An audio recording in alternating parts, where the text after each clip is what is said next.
Right brothers flight కనిపెట్టారు. వారు Bible చదివిన వాళ్ళే. ఇలా చర్చకు వస్తే పాస్టర్ గారు వాక్యం చెప్తున్నాడు, పిల్లలుగా కూర్చున్నారు ఇద్దరు. వాక్యం ఏంటుండగా దైవజనుడు చెప్పాడు, యెహోవా కొరకు ఎదురు చూచు వారు నూతన బలం పొందుతారు, వారు పక్షిరాజు వలె రెక్కలు చాపి పైకి ఎగురుతారు. అప్పుడు తమ్ముడు, పైకి ఎగురుతామంటారా? పక్షిరాజు గెద్దలాగా ఎగురుతామా?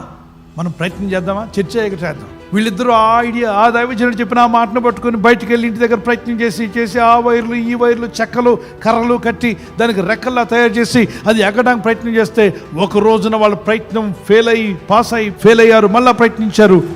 65 అడుగులు గాల్లోకి ఎగిరారు. మీకు ఈ ఐడియా ఎక్కడి నుండి వచ్చిందిరా? మీకు ఈ ఆలోచన ఎవరు చెప్పారంటే ఆ దేవుని మాటల నుండి వచ్చిన ఆలోచన. ఈరోజు మాకు ఫ్లైట్ కనిపెట్టే కృప. వాళ్ళు 4వ తరగతి ఫెయిల్ అయిన వాళ్ళు కనిపెట్టిన ఫ్లైట్, ఈరోజు PhD చదివినోడు అదే నమూనాతో కనిపెట్టిన ఫ్లైట్ మేము ప్రయాణం చేస్తున్నాం. నీ వాక్యం వెల్లడి అగుడుతోడనే వెలుగు కలుగును, అవి తెలివి లేని వారికి తెలివి కలిగించును.